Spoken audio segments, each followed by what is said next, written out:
Birthday Pallavi बेटा। Many many returns of the day. Thank you so much पापा। पल्लवी बेटा, हमने तुम्हें बर्थडे तो विश कर दिया, लेकिन अभी तुम्हारा गिफ्ट बाकी है। Oh yes, you are right mom. तो बताइए आप दोनों ने इस बार गिफ्ट में क्या खरीदा है मेरे लिए? मैं गेस करती हूँ, शायद एक डायमंड का नेकलेस या फिर एक डायमंड की रिंग। ये सब तो हम तुम्हें पहले दे चुके हैं। इस बार तो हमने तुम्हारे लिए स्पेशल गिफ्ट खरीदा है। तुम कह रही थी ना कि तुम्हें एक गाड़ी बहुत पसंद है।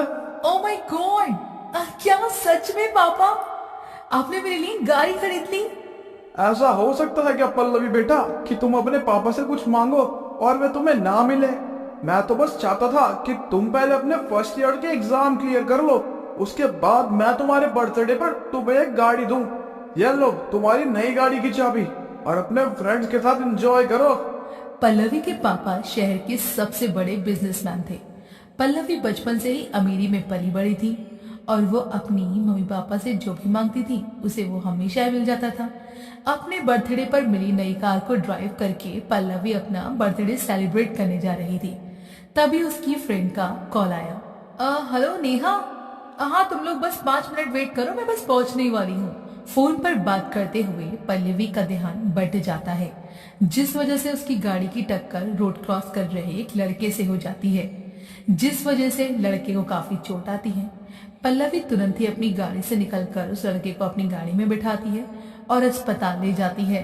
देखिए, चिंता की कोई बात नहीं है मिस पल्लवी। गाड़ी से टक्कर होने की वजह से उनके सर पर थोड़ी चोट लग गई थी, मैंने उनकी बैंडेज कर दी है, अब वे बिल्कुल ठीक हैं। थैंक गॉड तुम्हें कुछ नहीं हुआ, वरना मेरे बर्थडे वाले दिन मुझे पुलिस स्टेशन जाना पड़ता। खैर मेरी वजह से उसको चोट लग गई तो एक बार उसका हालचाल पूछाती हूँ। पल्लवी उस लड़के का हालचाल पूछने जैसे ही रूम में जाती है तो उस लड़के को वो देखकर देखती ही रह जाती है। हे भगवान, ये क्या हो गया मुझसे? इतने हैंडसम लड़के को टक्कर मार दी मैंने। Thank god you are all right. अच्छा बाय द वे, आपका नाम क्या है?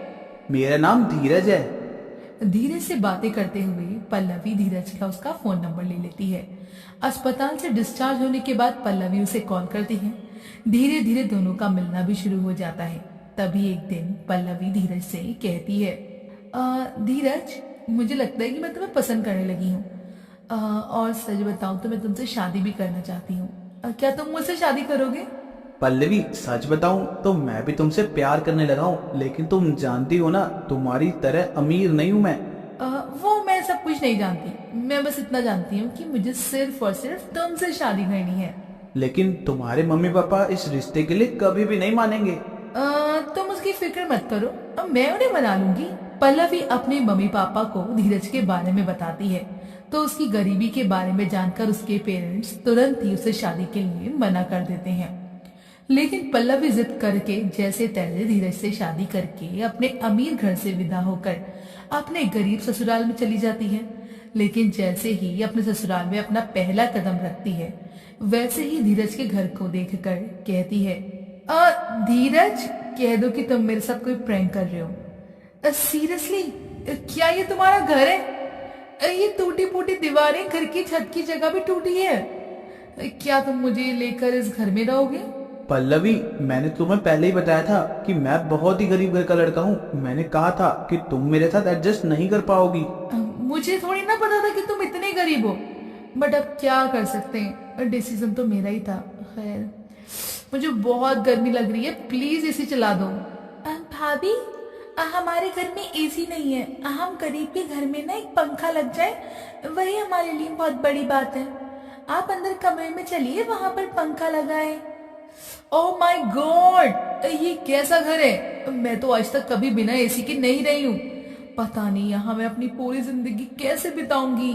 धीरज पल्लवी को अंदर वाले कमरे में ले जाता है।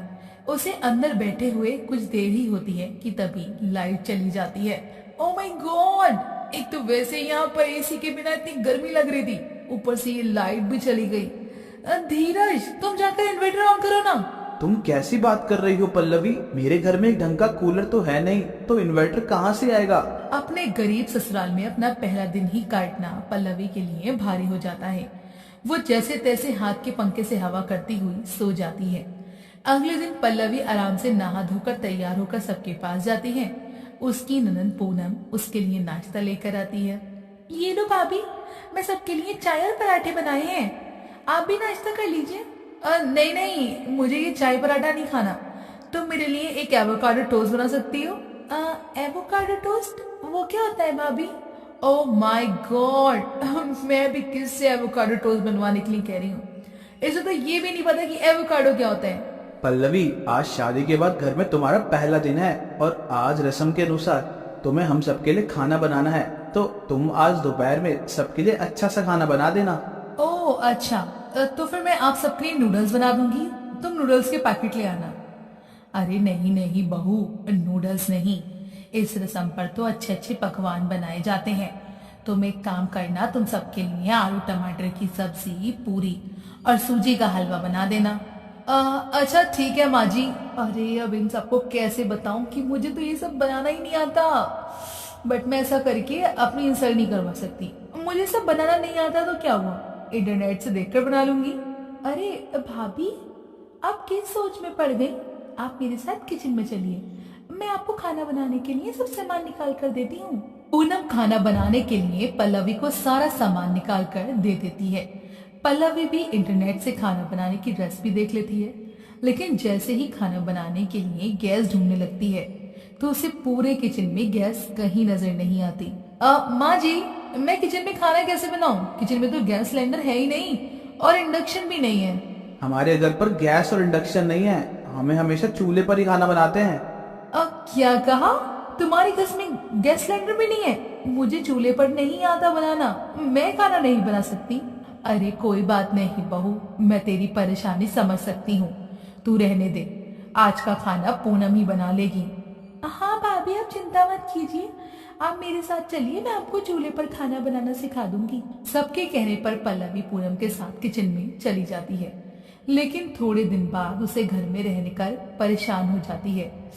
ओह अब बहुत हो गया, अब मैं अब इस घर में और नहीं रह सकती। धीरज तुम प्लीज मेरे साथ मेरे पापा के घर चलो, अब मैं वहीं रहेंगे हम दोनों, प्लीज। यह तुम कैसी बात कर रही हो पल्लवी? मैं माँ और अपनी बहन को छोड़कर कहीं नहीं जाऊंगा।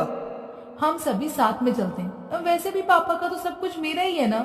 मेरे कहने का मतलब था कि मैं अपने घर को छोड़कर कहीं भी नहीं जाऊंगा। अगर तुम चाहो तो अपने पापा के घर में जा सकती हो, लेकिन मैं ऐसा नहीं कर सकता। मैंने तुमसे पहले भी कहा था कि तुम इस गरीबी में एडजस्ट नहीं कर पाओगी, लेकिन तुमने मेरी बात नहीं सुनी। ओह माय गॉड, तुम लोग भी ना, जब मेरे पापा के पास इतना पैसा है उसके बाद भी तुम्हें अपने उसूलों की पड़ी है। तुम्हें नजर नहीं आता कि मैं कितनी परेशान हूँ? तुम्हें नहीं जाना तो मत चलो, बट मैं पापा के घर जा रही हूँ, अगर तुम्हारा भी मन बदल जाए ना तो तुम भी आ जाना। इतना कहकर पल्लवी अपने पापा के घर चली जाती है। जब उसके मम्मी पापा को उसने सारी बात बताई तो वो पल्लवी से कहते हैं, पल्लवी, मैंने तो तुमसे पहले इस लड़के से शादी करने के लिए मना किया था, लेकिन तुमने मेरी एक बात नहीं मानी। बट पापा, मैं उससे प्यार करती हूँ, लेकिन मैं उसके साथ उस घर में नहीं रह सकती, और इसलिए आपने मुझसे उससे शादी करने के लिए मना किया था क्योंकि वो गरीब है। हाँ बेटा, हमने तुमसे उससे शादी करने के लिए मना इसलिए करा था क्योंकि वो गरीब है, लेकिन इसका कारण ये नहीं कि हम गरीब और अमीर में भेदभाव करते, बल्कि हमें पता था कि तुम गरीबी में एडजस्ट नहीं कर पाओगी और कल को ऐसा ही होगा। हम जानते हैं कि धीरज बहुत अच्छा लड़का है, वो तुम्हें खुश रखने की हर कोशिश भी करता है, लेकिन वो तुम्हारे लिए काफी नहीं है क्योंकि तुम बचपन से ही वैसे माहौल में रही नहीं।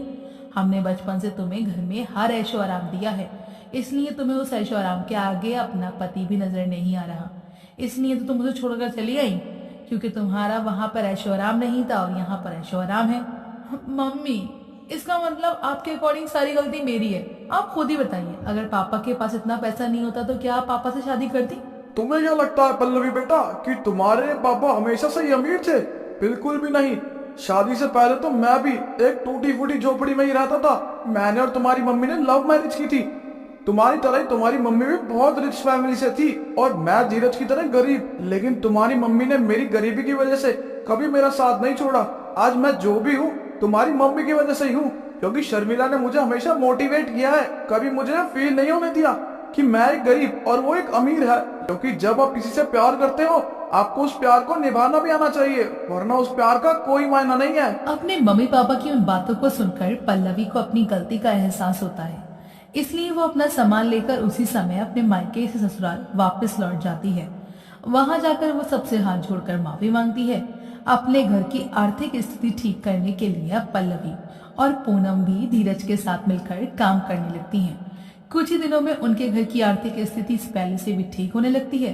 कुछ सालों में वे लोग मिलकर अपना एक छोटा सा घर भी बना लेते हैं, जहां पल्लवी अपने परिवार के साथ खुशी खुशी